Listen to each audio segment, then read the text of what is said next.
So, was it Abomination in the Shang-Chi trailer? It seemed pretty obvious that it was Abomination, but now Kevin Feige has come out and confirmed that yes, indeed, that is Abomination. And Wong. He's fighting Wong. Why?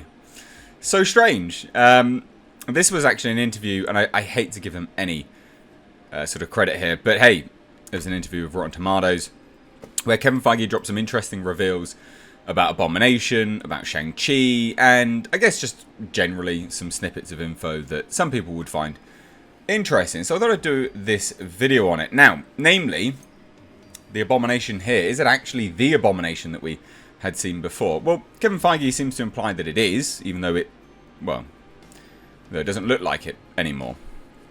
So this will be interesting to see how they explain it, if at all. I doubt they will explain it, in fact. I think it'll just be washed away. Just a hand wave away. He said, yes, we just recently released the final trailer for Shang-Chi. Some fans said, this looks like a character they hadn't seen in many years, named the Abomination, fighting a character that looks like Wong. And I can say that the reason it looks like that is because that is Abomination fighting Wong. Now, let's break that down.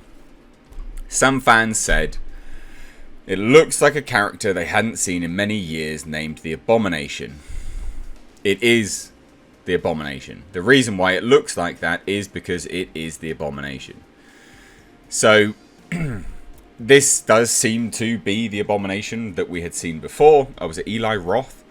I think, if I remember rightly. I actually quite liked that version of Abomination. It was pretty brutal. The bone crunching, snapping around. It was brutal. This one is much more comic accurate. Don't know whether I like it as much. But he is confirming that it is. Now, Feige would also go on to say that the ability to bring back characters like the Abomination is one of the joys of his work on the MCU. So again, confirming, I would say. It's a fun thing to have a character that we haven't had on screen in over a decade show up again in the MCU. So, because you could take those words and go, oh, it's a character. Oh, so we're just going to have the character come back. But he does specifically say, you know, show up again in the MCU. So, same guy, maybe. Be interesting to see whether they have anyone come in to do the motion capture stuff. Whether it will actually, I mean, it's not going to be, is it? Let's be honest. But it would be good if it was. It'd be good if it was Eli Roth. Now, he also said, and to see fans on that little tag of the trailer recognise that and embrace that is great fun. Why is he fighting Wong, though? Why is he fighting Wong? Interesting.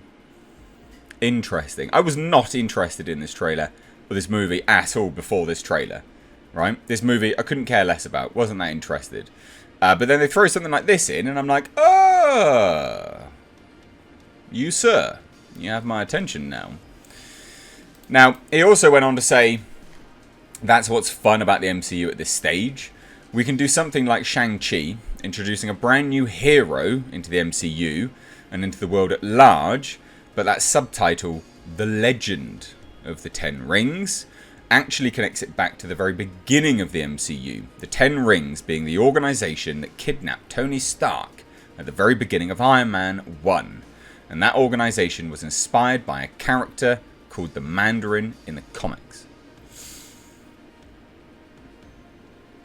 So we're not getting the Mandarin then. I don't really understand what I can take from this, to be fair. I'm hoping maybe there'll be some references to Tony Stark. That would be good. That'd be really good if there's some references to Tony Stark. I'd like that. That'd be nice. But to sort of tie it up in a neat little bow where people can go, huh, you did good there. You did good. But outside of that, the whole thing, the Ten Rings being the organisation that kidnapped Tony Stark at the very beginning, Iron Man 1, and that organisation was inspired by a character called the Mandarin in the comics. Okay. But the Mandarin seems to be real, at the very least in this. But I guess for PC reasons, they can't call him the Mandarin, which would be a shame. And obviously they already had the Mandarin, but also didn't.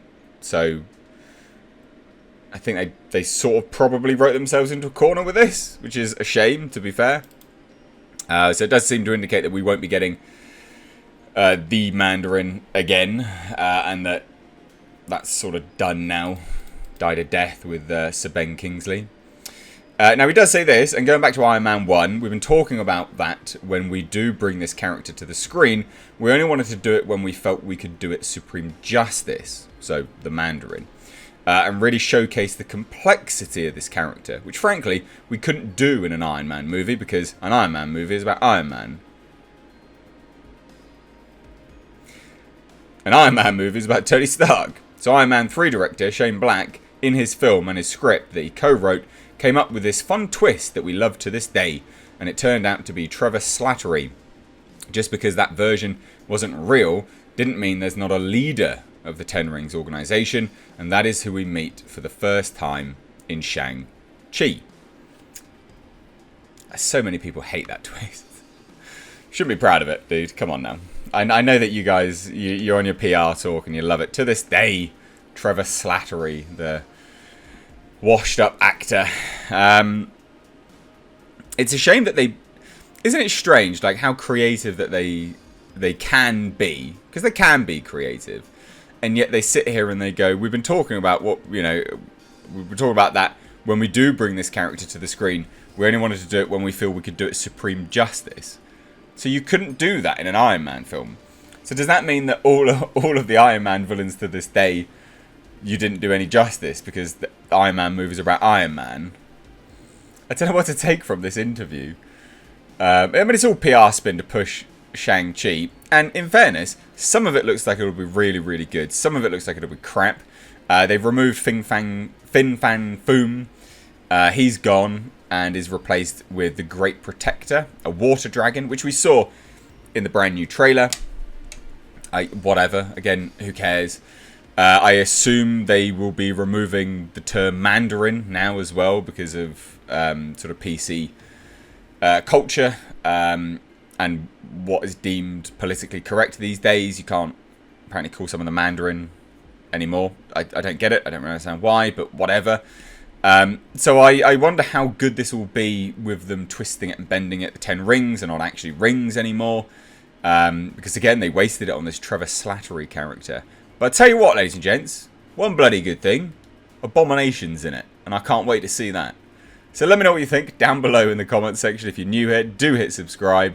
If you stayed this long, and you are new here, you clearly enjoyed the content, so do hit that subscribe button to stay up to date on more content just like this every single day. Hit that like button on your way out. Thanks so much. Take care.